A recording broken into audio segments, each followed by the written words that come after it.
मैं हूं वैशाली व्यास। आइए बुलेटिन में रुक करते हैं हेडलाइंस की ओर। 640 लाख रुपए की लागत से आईटीआई भवन का लोकार्पण। आलीशान भवन के अंदर दिखाई दी कुछ ऐसी तस्वीरें। सर्व समाज लोगों ने मनासा जनपद पंचायत के सामने दिया धरना। मुख्यमंत्री के नाम एसडीएम कार्यालय पर सौंपा ज्ञापन। क्षत्रिय खाती समाज रैली के रूप में पहुंचे तहसील कार्यालय। गरोड क्षेत्र को सूखाग्रस्त घोषित करने व नहर चालू करने सहित अपनी विभिन्न मांगों को लेकर सौंपा ज्ञापन।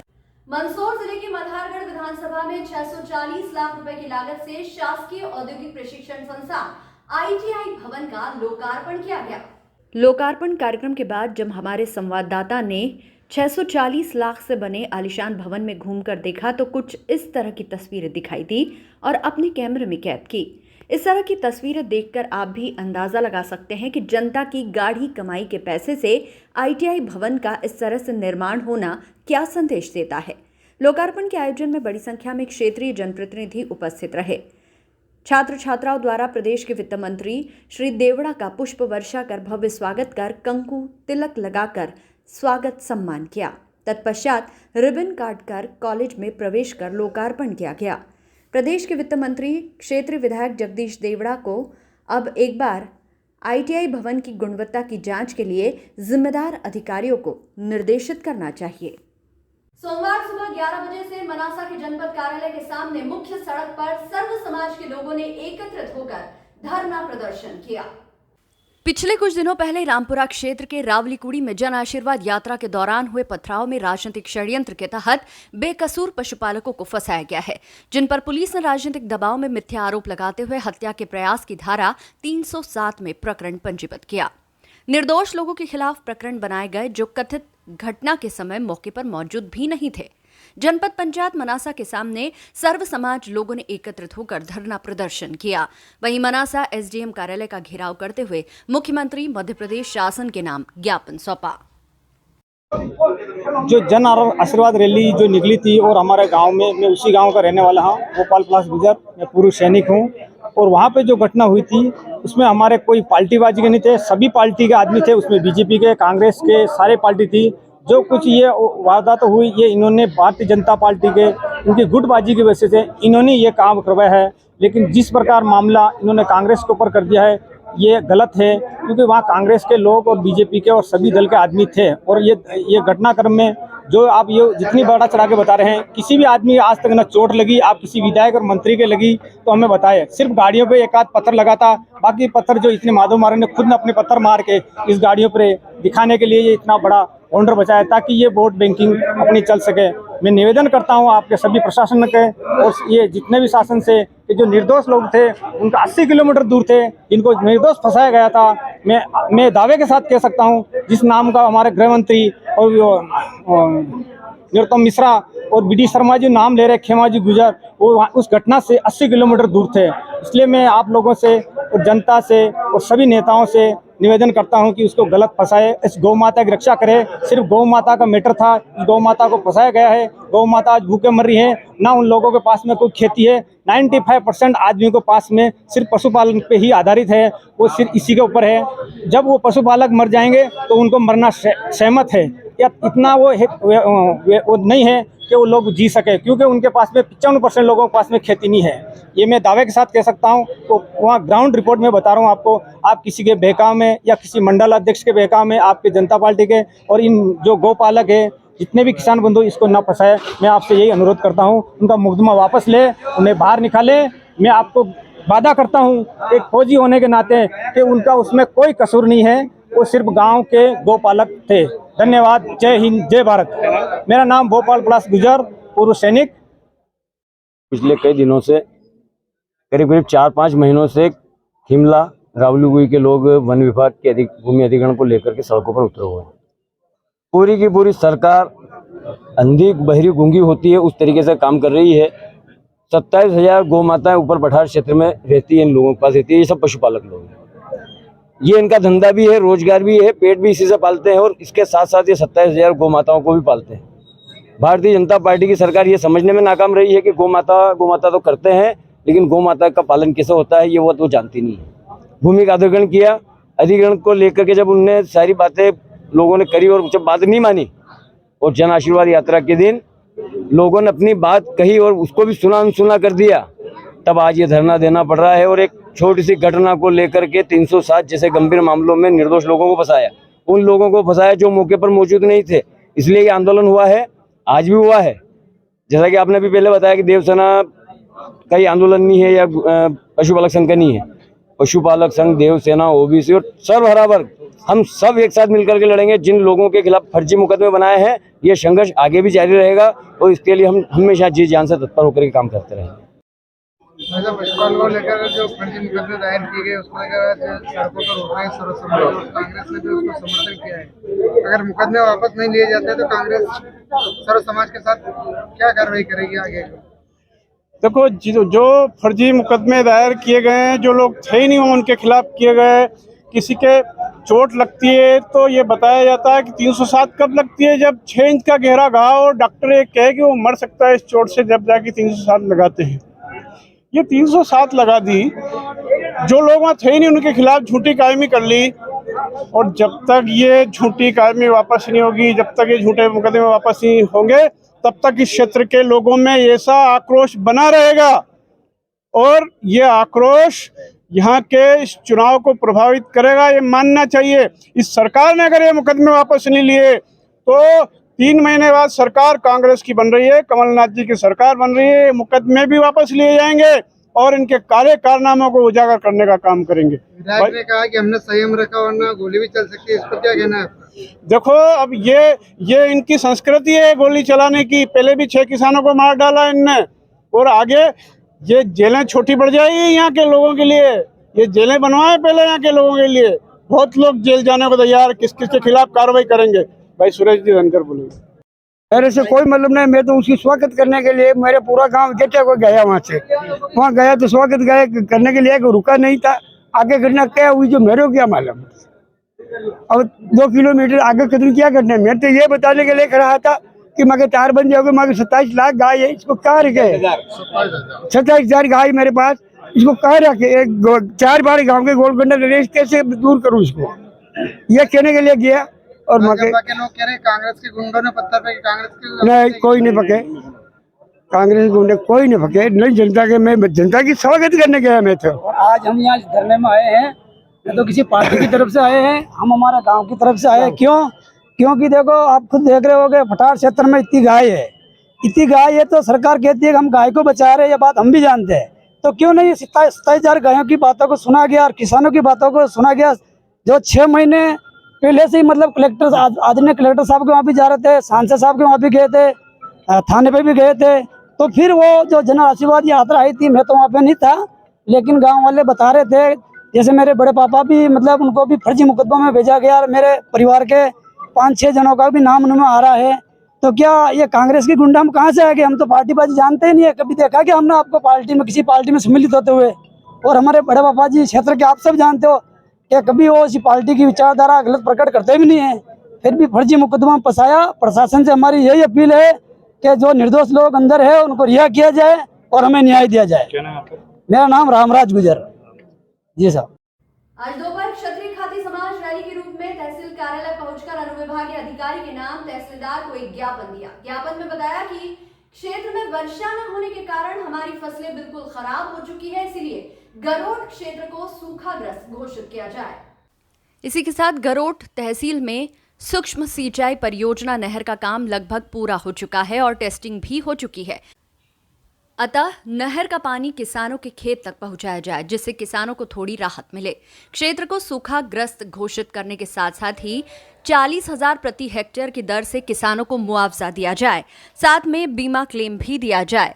आगे ज्ञापन में बताया कि 8 दिन के भीतर गरोट क्षेत्र को सूखाग्रस्त घोषित किया जाए। यदि प्रशासन द्वारा 8 दिन में मांग पूरी नहीं की जाती है तो उग्र आंदोलन एवं तहसील परिसर में धरना दिया जाएगा, जिसमें महिला, पुरुष, बच्चे सपरिवार शामिल होंगे, क्योंकि गरोट नगर में क्षेत्रीय खाती समाज की आजीविका का स्रोत 90% खेती पर ही आधारित है। अगर उग्र आंदोलन के बाद ही प्रशासन ने गरोट नगर को सूखाग्रस्त घोषित नहीं किया तो मतदान का भविष्य तय किया जाएगा। ये प्रशासन को आखिरी अंतिम चेतावनी रहेगी। ज्ञापन देते समय बड़ी संख्या में खाती समाज के लोग उपस्थित थे। इस विषय को लेकर के ज्ञापन दिया गया आप सभी के द्वारा? मतलब सूखाग्रस्त घोषित करने के लिए ये ज्ञापन दिया गया। किनको दिया गया ज्ञापन? ये अनुभाग अधिकारी के नाम से तहसीलदार महोदय को दिया गया। क्या क्या प्रमुख मांगे रखी गई है प्रमुख ज्ञापन? मांगे ये है कि अब मतलब बहुत कम वर्षा हुई और बहुत कम वर्षा के कारण बहुत सूखे की स्थिति है। सोयाबीन में फल नहीं लगा है और कुछ नहीं हुआ, तो वो अतिशीघ्र इसको सूखाग्रस्त घोषित करके मुआवजा दिया जाए और बीमा राशि की अतिशीघ्र बिना सर्वे के मतलब 40,000 रुपये प्रति हेक्टर मुआवजा दिया जाए। शिवराज जी ने खुद कहा था ये। और अगर इसके बावजूद भी अगर नहीं प्रशासन हमारी बात नहीं सुनता है तो हम 8 दिन के बाद है ना फिर उग्र आंदोलन करेंगे और उसके बाद भी माने तो हम मतदान का बहिष्कार करेंगे। तो अभी आश्वासन के तौर पे तहसीलदार को दिया है, क्या बोला उन्होंने? उन्होंने बोला है कि इस विषय में हमारी चर्चा हो रही है, आप ज्ञापन देने आए उससे पहले भी हमारे ऊपर तक कलेक्टर साहब से बात हुई है, बात चल रही है, उनकी ने हमारी बात चल रही है और हम भी खेतों पे गए, हमने भी देखी कि फसल की स्थिति खराब है।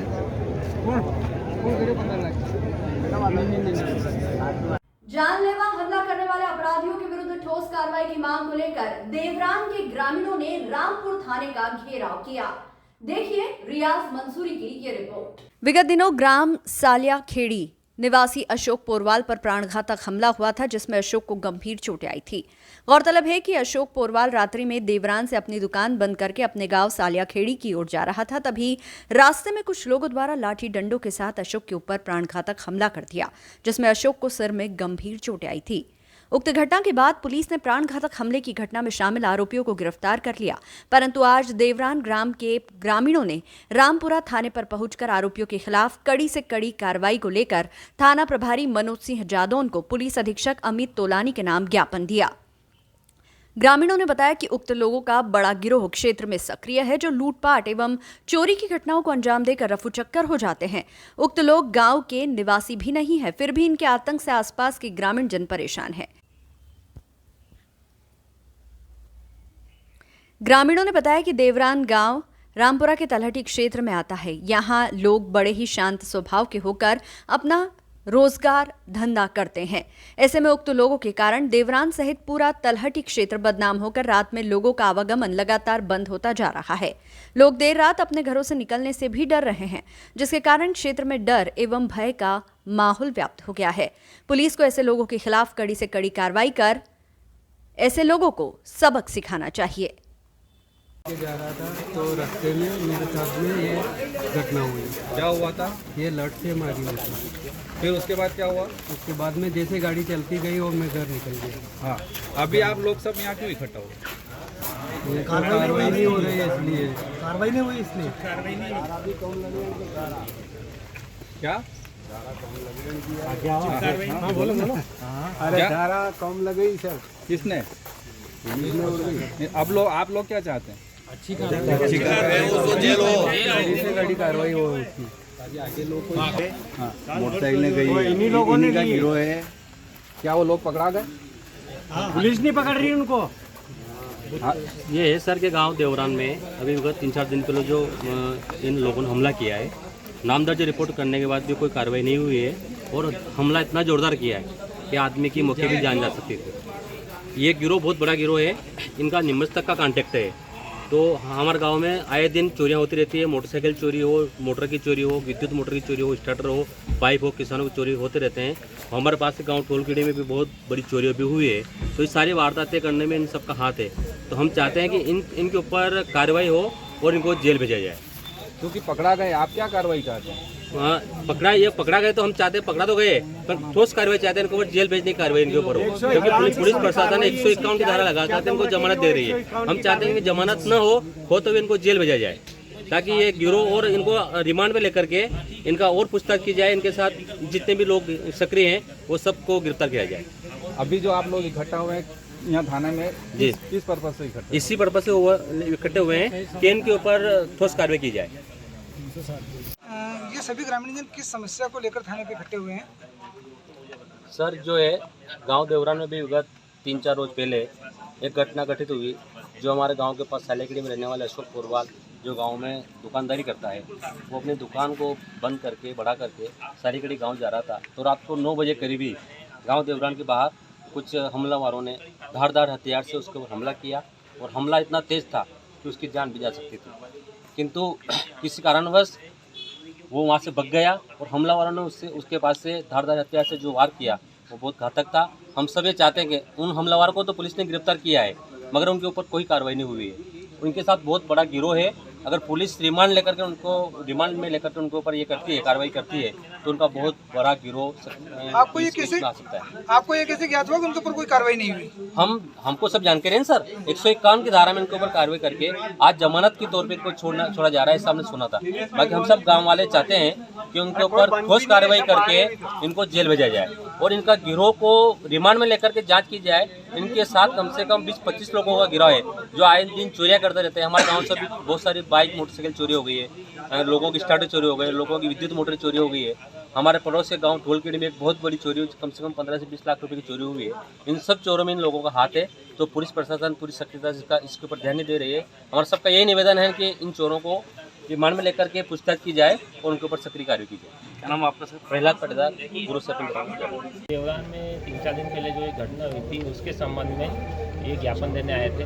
इसमें जो कार्रवाई अच्छी तरह हो इसके लिए जो है ग्रामीण जनों ने जो ज्ञापन दिया है उसके संबंध में मैं ये कहना चाहूँगा कि जो घटना हुई थी उस घटना के लिए पुलिस जो है बिल्कुल कार्रवाई कर रही है और इसमें सख्त से सख्त कानूनी कार्रवाई की जाएगी, किसी को छोड़ा नहीं जाएगा। इस घटना में जो भी सम्मिलित हैं उन सबको जो है पकड़ के सख्त से सख्त कानूनी कार्रवाई जाएगी। क्षेत्र में ऐसी लूटपाट की घटना सर आए दिन होती जा रही है, क्या इन लोगों जो अभी पकड़ाए हैं इनका लूटपाट से कोई संबंध है सर? देखिए, इस संबंध में हम जो है जांच कर रहे हैं और बिल्कुल सूक्ष्मता से सभी एंगलों से इसमें जो है जांच की जा रही है। इसमें किसी को भी बख्शा नहीं जाएगा। अभी तक कितना अपराध?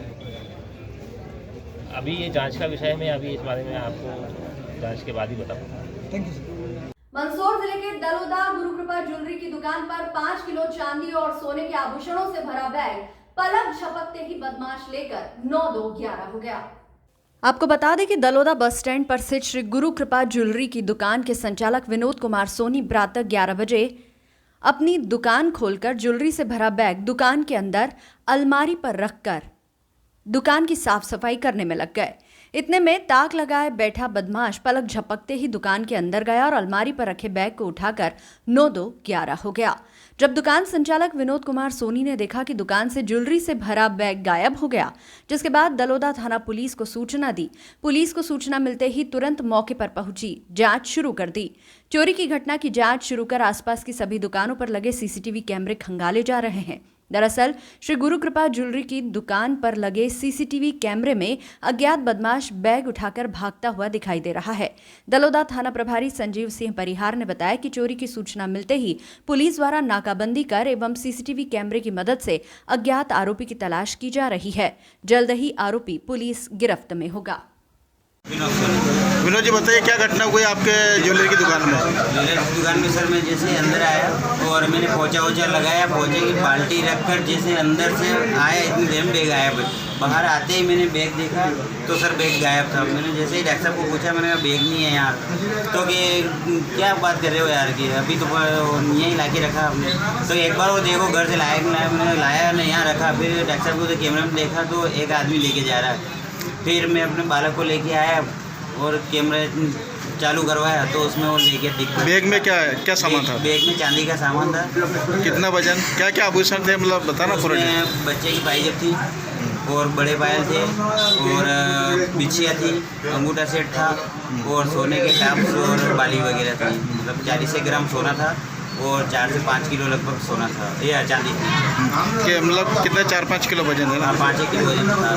बिना तोला हुआ तो नहीं था सर, पर 5 किलो अंदर था चांदी का सामान। तो इस घटना को लेकर के आपने कोई थाने पे शिकायत वगैरह कुछ आवेदन? जी हाँ सर, मैं तो सर घबरा गया, मेरे को तो कोई ध्यान नहीं रहा और पता नहीं कितना सर फ़ोन लगाया वहाँ पे और फिर पुलिस आई। फिर क्या हुआ? चेक किया सर उन्होंने और चेक करके अभी भी गए। पुलिस वाले आए थे? जी हाँ सर, नहीं आए थे। मेरे को तो कोई ध्यान इतना रहा नहीं सर फ़ोन करने के लिए। और कुछ नकदी वगैरह? नकदी नहीं थी। मंदसौर शहर के नई आबादी स्थित प्रधान डाकघर में इन दिनों बिल्डिंग के नवीनीकरण का कार्य किया जा रहा है। प्रथम तल पर रिपेयरिंग का कार्य किया जा रहा है। कार्य के चलते डाकघर ऑफिस परिसर की बड़ी संख्या में छत से पानी टपक रहा है, जिससे यहाँ पहुंच रहे उपभोक्ताओं को खासी परेशानियों का सामना करना पड़ रहा है। जिसके कारण यहां पहुंच रहे उपभोक्ताओं को खासी परेशानियों का सामना करना पड़ रहा है। वहीं दूसरी ओर डाकघर अधिकारियों ने कहा कि नवीनीकरण का कार्य किया जा रहा है। जल्द ही शहर के सबसे बड़े और पुराने डाकघर की ये बिल्डिंग नवीन स्वरूप में नजर आएगी। जी हाँ, आज ये पानी अत्यधिक मात्रा में टपक रहा है। इसके पूर्व भी मेरा आना हुआ था, तब भी पानी यहाँ पे ऊपर से टपक रहा है। तो कुछ भी कभी भी कुछ भी अप्रिय स्थिति यहाँ पे बन सकती है। तो समय रहते यहाँ पे रिपेयरिंग कराना अति आवश्यक है। बिल्डिंग भी काफ़ी पुरानी हो गई है और मेरे हिसाब से इसको जल्द से जल्द रिपेयर हो जाए ताकि अच्छा, नहीं तो कोई भी बड़ी घटना हो सकती है। क्या पता चला आपको, किसी जानकारी ली काय के लिए टपक रहा था? नहीं, हम तो काफ़ी टाइम से आ रहे हैं। बिल्डिंग काफ़ी पुरानी हो गई है, प्रतीत तो ऐसा ही होता है। बाकी रिपेयरिंग अभी कितनी जल्दी करा सकते हैं ये इनके ऊपर निर्भर है। आपका मिथुन मुप्ता। क्या कारण है? सर, वर्तमान में यहाँ मंसूर प्रधान डाकघर में नवीनीकरण का कार्य चल रहा है और बिल्डिंग जो है मतलब रिपेयरिंग भी चल रही है। सेकंड फ्लोर पे पुरानी दीवारें तोड़ के नई दीवारें बनाई गई हैं, प्लास्टर का काम चल रहा है और बहुत ही मतलब थोड़े दिनों में आपको बहुत ही सुंदर बिल्डिंग मिलने वाली है। ये तो कुछ पाने के लिए कुछ थोड़ा बहुत तो अपने को खोना पड़ता ही है सर। हाँ, उस वजह से पानी टपक रहा है और जहाँ जहाँ पानी टपक रहा है वो मैंने काउंटर खाली करवा दिए हैं और कस्टमर्स के लिए अलग से सुविधा दी गई है। और अभी तक तो मेरे पास कोई कस्टमर अलग से आया नहीं शिकायत लेके। आशा वसंता, पोस्ट मास्टर, मंसूर प्रधान डाकघर।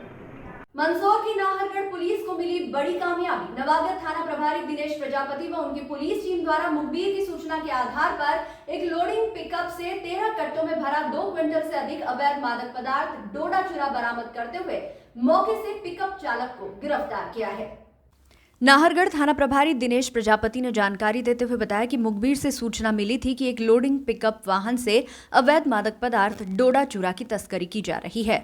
मुखबिर से मिली सूचना के आधार पर नाहरगढ़ पुलिस ने एक टीम बनाकर लीलदा काचरिया कदमाला रोड शिवना पुल के निकट नाकाबंदी करते हुए पिकअप क्रमांक RJ35 GC 3290 को रोककर तलाशी लेने के दौरान पिकअप में 13 प्लास्टिक के कट्टों में भरा 2 क्विंटल 5 किलो 640 ग्राम अवैध मादक पदार्थ डोडा चूरा बरामद किया। मामले में पुलिस ने पिकअप चालक बबलू पिता दशरथ भील उम्र 19 साल निवासी दुदलाई थाना रामपुरा जिला नीमच को गिरफ्तार किया है। जब्त किए गए डोडा चूरा की कीमत 2,05,000 रुपए बताई गई है। आरोपी के खिलाफ NDPS एक्ट का अपराध दर्ज किया गया है। वहीं आरोपी को कोर्ट में पेश किया गया जहां से 3 दिन की रिमांड मिली है। नाहरगढ़ पुलिस द्वारा आरोपी अवैध मादक पदार्थ कहां से लेकर आया था और कहां देने जा रहा था, इसे लेकर उससे पूछताछ की जा रही है। हमारे पुलिस अधीक्षक महोदय द्वारा निर्देश लगातार माफियाओं के विरुद्ध कार्रवाई करने हेतु बताए गए हैं, निर्देश दिए गए हैं। उस आधार पर ही कल मुखबिर की सूचना के आधार पर एक गाड़ी जो कि टाटा में है, टाटा पिकअप RJ 06 GC 3290, उसको चेक करने पर उस पर 2 क्विंटल डोडा चूरा मिला। एक आरोपी बबलू पिता दशरथ भील निवासी दुधलई थाना रामपुरा नीमच से का गिरफ्तार किया गया। आगे की क्या कार्रवाई चल रही है? आरोपी का PR प्राप्त किया गया है। PR के आधार पर उसके द्वारा जो भी तथ्यात्मक जानकारी होगी उसके अनुसार और भी आरोपीगण इसको शामिल करेंगे। प्रेम प्रसंग में अप्राकृतिक कृत्य की शिकार हुई नाबालिग युवती की आत्महत्या से आक्रोशित परिजनों व समाजजनों सहित सर्व समाज ने सोमवार को सड़कों पर आकर नाराजगी व्यक्त की और अपराधी युवक के खिलाफ कड़ी कार्रवाई की मांग की। बता दें कि गत दिवस मंदसौर शहर की एक नाबालिग युवती ने आत्महत्या की। आत्महत्या के पीछे का कारण प्रेम प्रसंग में उसके साथ अप्राकृतिक कृत्य और ब्लैकमेलिंग होना सामने आया है। घटना में लव जिहाद की शिकायत करते हुए सोमवार को बड़ी तादाद में नाराज समाजजन और समाजसेवी सड़कों पर उतरे और शहर के गांधी चौराहा से रैली के रूप में पुलिस कंट्रोल रूम पहुंच वर्ग विशेष के अपराधी युवक समीर खान के खिलाफ कड़ी कार्रवाई की मांग की, जिसमें बताया गया कि आरोपी युवक नाबालिग युवती को अलग अलग होटल व कैफे में लेकर पहुंचा और उसके साथ गलत काम किया, वहीं ब्लैकमेल भी किया। इसी से आहत होकर युवती ने मौत को गले लगाया। मामले में आक्रोशित लोगों ने पुलिस पर कार्रवाई के दौरान लापरवाही बरतने के आरोप भी लगाए और लापरवाह पुलिस कर्मियों पर कार्रवाई की मांग भी की। ज्ञापन देने पहुंचे समाजजनों की नाराजगी बढ़ती देख कंट्रोल रूम पर SDM शिवलाल शाक्य पहुंचे और समाजजनों को जल्द उचित कार्रवाई का आश्वासन दिया।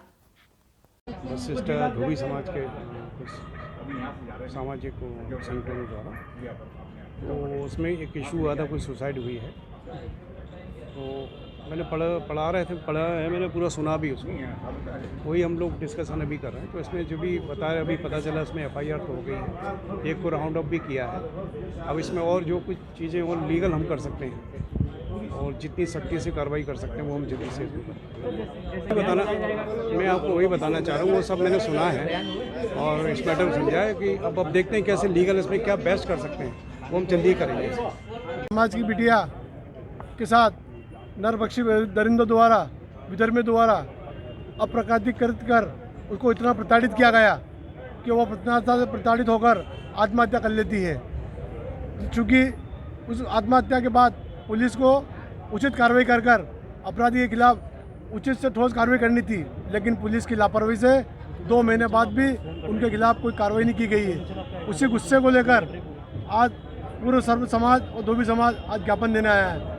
ऐसे नरबख्शी लोगों को, जो हिंदू समाज की लड़कियों को बरगलाकर और सोशल मीडिया के माध्यम से उनको अपने जाल में फंसाकर उनके साथ अप्रकाशित कृत्य करते हैं और उन्हें ब्लैकमेल करते हैं, ऐसे व्यक्तियों के खिलाफ उचित से उचित कार्रवाई हो। इसीलिए इस संबंध में आज ज्ञापन पुलिस प्रशासन को दिया जा रहा है। यदि कार्रवाई नहीं होती तो पुलिस प्रशासन अगर इस पर कार्रवाई नहीं करती है तो सर्व समाज है और धोबी समाज उसकी अगुवाई में रहेगा।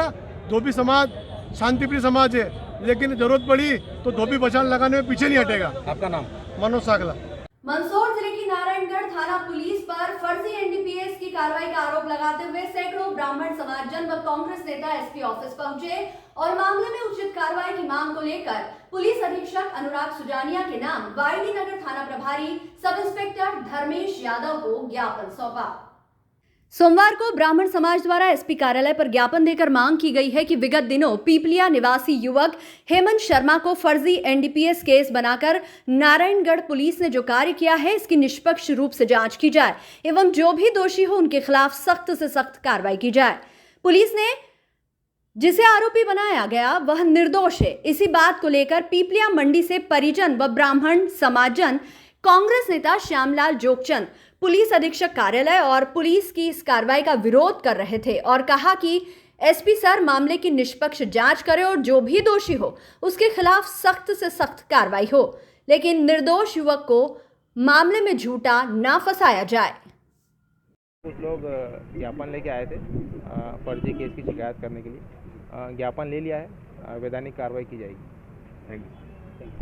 क्या मामला है? आज पिपलिया मंडी से समाज के कुछ हमारे प्रमुख व्यक्ति पधारे हैं, क्योंकि ऐसा जानकारी में आया है कि भरत जी शर्मा जो कि टीलाखेड़ा बालाजी के पास पिपलिया मंडी के रहने वाले हैं, उन पर जो है किसी ने NDPS के केस में उनका नाम लिया गया है और उन पर फर्जी केस उनका NDPS का बनाया जा रहा है, जिसको लेकर SP साहब से जांच की जो मांग को लेकर हम सभी समाजजन एकत्रित हुए हैं और हम सभी ये चाहते हैं कि उसकी निष्पक्ष जांच की जाए और जो भी आरोपी हो उनके खिलाफ सख्त से सख्त कार्रवाई की जाए। आपका पंडित जितेंद्र व्यास, प्रदेश अध्यक्ष, राष्ट्रीय परशुराम सेना, मध्य प्रदेश। NDPS एक्ट में नारायणगढ़ थाने वाले ने हमारे बालक का केस बनाया है हेमंत शर्मा का, उस विषय में हम आए हैं। हम निष्पक्ष जांच चाहते हैं इसकी, और जो मुखबिर हैं वो 2 लाख रुपए मांगने के लिए 9 तारीख को मेरे पास आए हैं। रामनिवास पाटीदार और बंटी नाई, और बंटी ही मेरे बालक को घर से ले गया था और कि मेरे लाइट फिटिंग का काम करना है। उसके बाद वो घर आया ही नहीं था, तो रात को बंटी को फ़ोन लगाया हमने 10 बजे, उसका फ़ोन बंद आया 10 बजे बाद। उसके बाद हम नारायणगढ़ थाने की सुबह सूचना मिली तो हम वहाँ गए कि भैया आपके बालक का केस बना दिया गया है NDPS एक्ट में, आप आ जाओ यहाँ पे। तो सब हमने वहाँ गए तो मालूम पड़ा कि बंटी की गाड़ी और गाड़ी भी वहीं पड़ी थी बंटी की, और दोनों प्लेट पुलिस वालों ने नमा के प्लेट का रख रखा था कि गाड़ी किसी को मालूम नहीं पड़े। और बंटी गया सुबह और गाड़ी लेके आ गया, और गाड़ी लेके आते ही 15 दिन से उसका फ़ोन बंद था। हम फ़ोन लगा रहे थे, मिला नहीं है। 15 दिन बाद उसको मालूम पड़ा तो वो आया मेरे घर कि यार कि 2 लाख रुपए गांधी चौराहे के ऊपर मांगे गए हैं। हम 2 जने साथ में थे, मैं और मेरे साला जी दोनों साथ में थे, और 2 लाख रुपए अगर नहीं देते हो आप तो आपके भी केस बना दिया जाएगा। और उसने भरत चावड़ा का नाम लिया है, रामनिवास पाटीदार ने खुद ने, कि वो साथ में रह के उसका केस बनाया और तुम्हारा भी बन जाएगा या 2 लाख रुपए। इस बुलेटिन में फिलहाल इतना ही। लगातार न्यूज अपडेट्स के लिए देखते रहिए SBCN टाइम्स। नमस्कार।